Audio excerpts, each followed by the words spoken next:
días, ¿cómo les va? Bienvenidos. Esto es Médicos por Naturaleza y les damos la bienvenida a todos y también a Roberto. ¿Cómo le va, Robert? Buen día. Muy bien, muy buenos días, Dolores. Bueno, les recordamos a todos que nos pueden llamar, que se pueden comunicar con nosotros, que nos pueden consultar, que nos pueden criticar, que pueden hacer todo aquello que quieran. A ver. Los teléfonos 45350705, 45350706 con el 011 para los que llaman desde el interior del país. Nos pueden enviar un mail. Médicos@tvpublica.com.ar. Y también nos pueden enviar una consulta a través del Facebook y tienen la posibilidad en esta página de internet de poder ver programas que ya han sido emitidos. ¿Cuál es? www.tvpublica.com.ar/Facebook Médicos. Bueno, programa favorito para toda la comunidad. ¿Por qué? Porque se le dice la nueva epidemia. No solamente nos referimos a la obesidad, sino también a la diabetes. Esta enfermedad muchas veces silenciosa, que no da síntomas y que aparece en forma drástica, especialmente por ahí cuando aparece en la adolescencia, que de golpe te comenta una mamá o te dice una compañera, tuvo un coma diabético y no hubo nada que nos hiciera darnos cuenta que había algo que no funcionaba del todo bien. Bueno, muchas veces no hay un indicio claro de que efectivamente tenemos un hijo con diabetes. Vamos a estar hablando de esto, pero fundamentalmente vamos a estar hablando de todo aquello que tenés que dejar de hacer para cuidarte y prevenirte de esta enfermedad, que puede también aparecer en la mayoría de edad cuando no haces el ejercicio, cuando comes mal, en fin. Vamos a tener todo el programa para hablar de este tema. Vamos a hablar de la diabetes y de la prediabetes. ¿Qué significa? Cuando tu suegro, tu suegra, tu mamá o tu papá te dice, no, en realidad tengo una prediabetes, el control, los cuidados, ¿son los mismos? Nos lo van a contestar en un ratito nuestros especialistas. Y esto es un pequeño adelanto.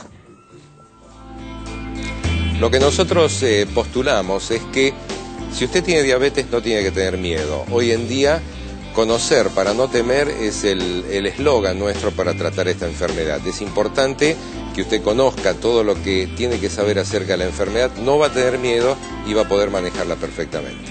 Se ha observado en los últimos 10 años un aumento drástico de la diabetes tipo 2 en la infancia.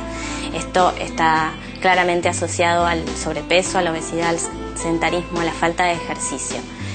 Es importante que tengamos los adultos a cargo de niños, claro, que los hábitos alimentarios se siembran en la infancia y se cosechan toda la vida. Bueno, y tenemos la información más fresquita porque vamos a contar cuáles son los últimos adelantos, qué resultados dieron las últimas investigaciones respecto a esta enfermedad en el último Congreso Mundial de Diabetes. En un ratito vamos a escuchar atentamente a la doctora Casi. Pero ahora es el turno del doctor Siniek, que nos trae información que comparte con nosotros. Sergio, muy buenos días. Buen día, Dolores. Buen día a todos. Y vos sabés, Dolores, que mucho se investiga acerca de las propiedades de la leche materna en relación con la dieta que consume la madre. Hoy quería comentar un estudio que se realizó en Valencia acerca de las propiedades antioxidantes de la leche materna. Se sabe que estas capacidades antioxidantes son mayores cuanto menor es el peso de nacimiento del bebé y que van disminuyendo hacia los 15 o 30 días. En Valencia entonces se tomaron 80 mujeres sanas que habían dado a luz bebés sanos y se las suplementó a 40 con cerveza sin alcohol, más o menos unos 660 centímetros cúbicos de cerveza sin alcohol por día, y otro grupo que no se lo suplementó con nada. Lo que se vio es que las madres que fueron suplementadas con la cerveza sin alcohol disminuyó el tiempo de descenso de esta capacidad antioxidante y aumentó la capacidad antioxidante de la leche materna. Por lo tanto, lo que se desprende es que suplementar con cerveza sin alcohol, queda claro, sin alcohol, aumenta la capacidad antioxidante de la leche de madre, lo que disminuye el riesgo de enfermedades cardiovasculares en los niños. Nosotros ya se los habíamos anunciado, él es revolucionario por naturaleza, con lo cual siempre nos tira por la borda aquello que pensábamos y suponíamos. En este caso hablamos de la cerveza, pero nosotros siempre relacionábamos la cerveza, cuando estamos amamantando, con el caudal de leche que puede generar una mamá, ¿no? Como si eso tuviera una relación. ¿Esto también viene a confirmar esta teoría, Sergio? Lo que pasa es que muchas veces se suplementa a las madres con levadura de cerveza. Recordamos que la cerveza sin alcohol es malta y complejo B, que es un galactogogo natural, o sea, un estimulante de la producción de la leche. Dijimos sin alcohol, Dolores. No, sí, ya sé, quedó clarísimo, muchas gracias. Bueno, hablamos de la diabetes, seguramente cerveza no, pero ya vamos a consultar porque también está la licenciada Andrea González que vino con su varita, con su verde, con su amarillo y con su rojo y sabremos qué efectivamente podemos o no comer y cuán importante es tener una dieta saludable para evitar estos factores de riesgo. Hablamos de la diabetes, fuimos a consultar al doctor León Litwack, que es endocrinólogo, presidente de la Sociedad Argentina de Diabetes, y él nos habla de los distintos tipos, de cuáles son las posibles causas y fundamentalmente cómo se realiza un diagnóstico certero. En primer lugar, la diabetes es una enfermedad altamente prevalente. Esto quiere decir que es cada vez más frecuente que aparezca. Aproximadamente 10 personas de cada 100 en la Argentina están teniendo diabetes. Esto implica que hay alrededor de 4 millones y pico de personas con esta enfermedad. Si tuviéramos que definir qué es diabetes, es una situación en la cual una hormona, que es la insulina, no está funcionando bien. En algún caso es porque falta directamente, y eso es diabetes tipo 1, lo que antes la gente llamaba la diabetes juvenil o dependiente de insulina. Y la diabetes tipo 2, que es aquella en la cual hay insulina, pero esta no funciona adecuadamente. Las células no tienen el combustible, que es el azúcar, porque no puede entrar por la falta de la acción de la insulina, pero por otro lado hay una acumulación de este combustible en las arterias, que es la glucosa. Entonces, por un lado no hay energía y por otro lado hay una especie de sarro dentro de las cañerías que van tapando las cañerías. Por eso, la gente con diabetes que no se cuida y que no controla los niveles de glucosa, presenta complicaciones cardiovasculares y complicaciones circulatorias. Obviamente la prevención en el caso de diabetes tipo 2 es un estilo de vida mucho más saludable. Uno tiene que por lo menos salir a caminar 4 a 5 veces por semana, tiene que limitar la ingesta de ácidos grasos saturados, que son las grasas, las frituras, tiene que comer lo que realmente hace falta y no aumentar de peso. Bueno, ya sabemos, son cosas de memoria, la alimentación, los controles, el ejercicio físico. Sabemos que efectivamente todos podemos tener en algún momento diabetes si no nos cuidamos, ¿no? Porque esto también puede ser una enfermedad que aparezca cuando seamos más grandes, ¿no? Como resultado de habernos no cuidado durante toda una vida. Hay factores predisponentes. Exactamente. Okay. No cualquiera. No cualquiera. Hay la genética bien. Y hay factores predisponentes. Es un poco... Y los de los mayores en realidad tienen más componente hereditario y uno contribuye con factores ambientales. No es diabético el que quiere, sino el que puede. Guido, ¿qué es esta diferenciación entre la diabetes y la prediabetes? Que siempre, viste, se escudan. No, en realidad lo mío es una prediabetes, pero me tengo que cuidar y más o menos. Y nunca me queda del todo claro si en realidad estamos hablando de los mismos valores, si los controles son los mismos. El tema es el siguiente. Se descubrió hace un tiempo esta parte que antes de diagnosticarse la diabetes, que es el momento en que uno tiene 2 valores de azúcar en ayunas en la sangre de más de 126, ¿sí? Esto él lo dice tan obsesivamente, pues yo ya lo conozco porque lo aclara, dice que muchas veces se diagnostica la diabetes haciendo un control. Son y que 2 controles. No es así. Y hoy en día se está estudiando también otro valor que es la hemoglobina glicosilada, que también sirve para hacer diagnóstico. Independientemente de eso, se vio que muchos años previamente hasta que se diagnostique esa diabetes, sobre todo la tipo 2, hay una condición en el cuerpo y es que el cuerpo no deja actuar bien a la insulina, que es la hormona que nos sirve para que el azúcar de la sangre entre a las células. Fenómeno. Esa resistencia a la insulina, si no la tratamos en ese momento, va a terminar en una diabetes. Eso es lo que se llama prediabetes. Y tiene algunas maneras de identificarla. ¿De acuerdo? Eso es lo más importante. O sea, ustedes tienen herramientas para decir, es una prediabetes, hacemos algo. Exactamente. Esa prediabetes nosotros la llamamos síndrome metabólico. Y en realidad, el primer gran indicador es la panza, el perímetro de cintura. Cuando tenemos a aquellas personas, siempre decimos, el hombre con más de 94 centímetros de perímetro de cintura empieza el riesgo, más de 102, riesgo más aumentado. La mujer, más de 80, más de 88. Perdón que te interrumpa. Interrumpa. El perímetro de la panza, ¿ya es que es un síntoma de que hay una prediabetes o es un indicador? Es un indicador que puede llegar a haber una prediabetes. ¿Por qué? Porque el perímetro de la panza habla de obesidad y la obesidad significa que hay grasa visceral y esa grasa visceral sale a la sangre y no deja actuar a la insulina. Entonces, primer punto, la panza. Segundo punto, el azúcar, que es más de 100 pero es menos de 126. No llega a ser el diagnóstico. Después tenemos, se asocia con triglicéridos altos. Vayan y busquen los análisis en casa y fíjense, triglicéridos más de 150. Colesterol bueno, HDL, bajo, menos de 40 en el hombre, menos de 50 en la mujer. Y además, la asociación con hipertensión. Ese combo, yo tengo 3 de esos 5, me dice tengo una prediabetes, un síndrome metabólico. ¿Por qué se le llama así? Porque las probabilidades de desarrollar diabetes son mucho más altas. Entonces, eso se vio que tanto eso como la diabetes son predictores de enfermedad cardiovascular. Entonces, ¿por qué somos tan hinchas los cardiólogos con esto? No, y nosotros los pacientes, ¿por qué estaba pensando somos tan resistentes? Porque ¿cuántas personas con esa panza vemos caminando por la calle a diario? Y se sabe que cuando el diagnóstico de diabetes está, las complicaciones son enormes, porque los cuidados son rigurosos, o sea, no se embroma con esto, no es que da lo mismo si estoy flaco o estoy gordo. Entonces es como el resultado de... Por supuesto. Y me da la sensación que no hay una real conciencia de esta ligazón entre este perímetro abdominal y el factor de riesgo, y que ahora me sumás el factor cardiovascular. No, por supuesto. De hecho, si uno ve los estudios, el descenso de peso y el ejercicio son más efectivos que las drogas para evitar el desarrollo de diabetes. Claro. Entonces, importante el tema de tener una buena calidad de vida, una buena alimentación, el ejercicio para poder bajar de peso y que ese después no desarrolle diabetes. Es categórico eso.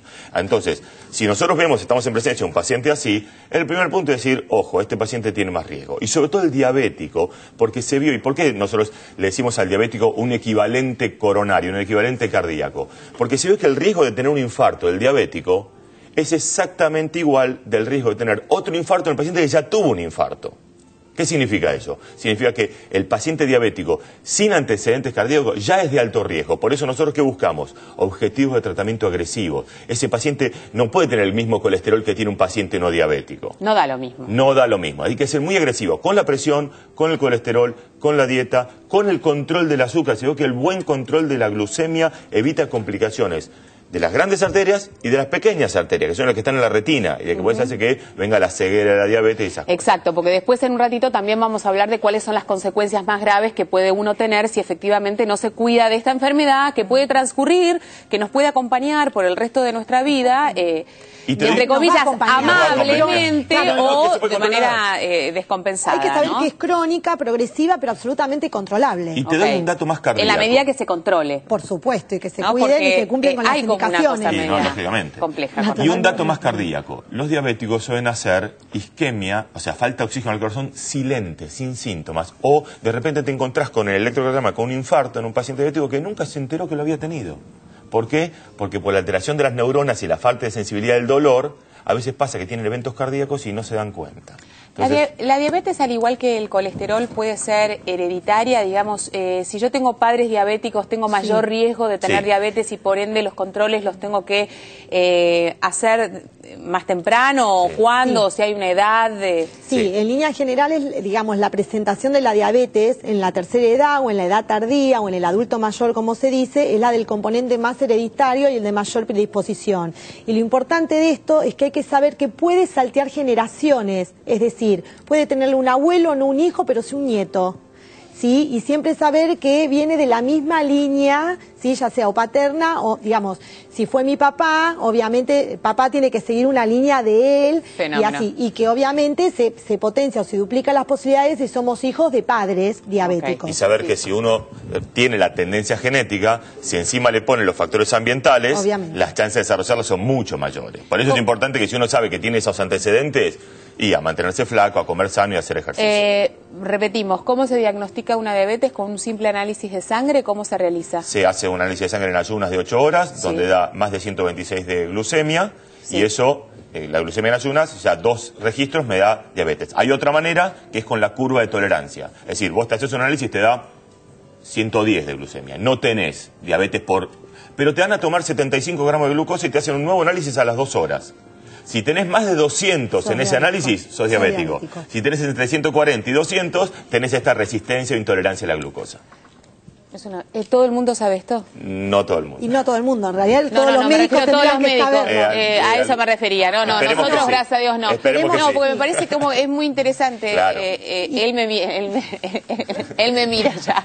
Él me mira ya de costado como diciendo, ¿qué está preguntando? ¿Cómo puede ser que preguntes una barbaridad así? Debería saberlo. Yo pregunto, ¿cómo puede ser que me lea la mente? No, porque de verdad, cuando yo los escucho, muchas veces me pongo en el lugar de quien está escuchando del otro lado. Dice, me están dando datos muy precisos, concretos, acerca de, por ejemplo, que uno no tiene naturalmente ni idea. Cuando vas a hacerte un control médico habitual, este control que nosotros insistimos que hay que hacer una vez por año, ¿confiamos en que todas estas cosas se tienen en cuenta? Ahí viene mi pregunta. ¿No? ¿Hay algún otro tipo? Sí, hay duda. Casi lo más rutinario que se pide en un análisis de sangre, sí. Está bien. Acá me acota Luz. En el embarazo también se hace esta... Sí, porque la diabetes gestacional. Y es otro predictor para la diabetes. Claro, y encima son predictores y encima son las madres que tienen esos chicos muy grandotes que nacen con más de 4 kilos. Siempre y cuando no se controle. Bueno, y en un ratito también vamos a estar hablando con nuestro pediatra porque hay signos que uno como papá puede tener en cuenta, que uno los va aprendiendo a lo largo de la vida. Por ejemplo, tu niño hace muchas veces pis seguido y vos eso te alarma y vos decís, ¿cuántas veces? ¿Por qué? Me parece que es demasiado. Más allá de que es verano, que se toma más líquido, hay como una situación fuera de lo normal. Podría ser un indicador, pero ya lo vamos a consultar con él como corresponde. ¿Me voy a la mesa o me quedo aquí? Bueno, está ella preparadísima con toda una cantidad de alimentos en el día de hoy porque la alimentación, como siempre, es la base de todo. Andrea. La idea Te de viste hoy, generosa igual. obvio, también puedo serlo. También puede ser, está bueno, está bueno saberlo, que Andrea también puede ser generosa. Y hoy hemos decidido no hacer una mesa tan estructurada en colores porque nos pareció importante el tema para hacer una consejería nutricional y realmente contarle a la gente cuáles son las soluciones en distintos ámbitos o etapas de la vida que puede realizar una persona que tiene diabetes para nutrirse, porque en realidad el azúcar de la sangre entra por los alimentos. Tengo una pregunta antes de meternos en esto que tengo una duda hace rato. ¿El grupo familiar puede empezar a incluir el edulcorante, no importa cuál sea ese, como endulzante natural de la familia? En realidad, ¿en vez del azúcar? Diría que sí, pero yo te diría que el primer consejo que uno persigue es no azúcar, no edulcorante. Ninguna de las dos cosas. Disfrutar del verdadero sabor de los alimentos. Pero suponte que no podés. No me miren con esas caras. Estás con la chocolatada de los chicos, estás con, estás con una situación pero bueno, si no son capaces de eso, sí. Podemos empezar con edulcorantes, algunos mejor que con otros y en cantidades controladas. Pero es interesante este concepto, ¿no? De revertir en vez del consumo de azúcar, el consumo de edulcorante de manera controlada, obviamente. Y otro concepto interesante es disminuir la cantidad del azúcar. Empezar a bajar el umbral dulce y si vos usabas 2 cucharaditas, empezar con 1. Está bueno. Bueno, la saqué de tema, pero era una cosa que tenía acá que tenía que resolver. Me tengo que ir a la pausa. Ya venimos en un minuto. Recordá que nos podés llamar a qué teléfono, Roberto. 45350705, 45350706, con el 011 para quienes llaman desde el interior. Ya venimos. Hoy hablamos de diabetes. No te vayas. Hola, ¿cómo estás? Soy Carolina Pelleriti y acepté la invitación de Médicos por Naturaleza para contarte algo. El cáncer de mama es una enfermedad muy común en las mujeres y es curable si se diagnostica a tiempo. Por eso es muy importante que hagas un control médico anual, un autoexamen periódico y la mamografía. No te olvides que con 2 minutos de tu tiempo y un autoexamen, vos podés salvar tu vida.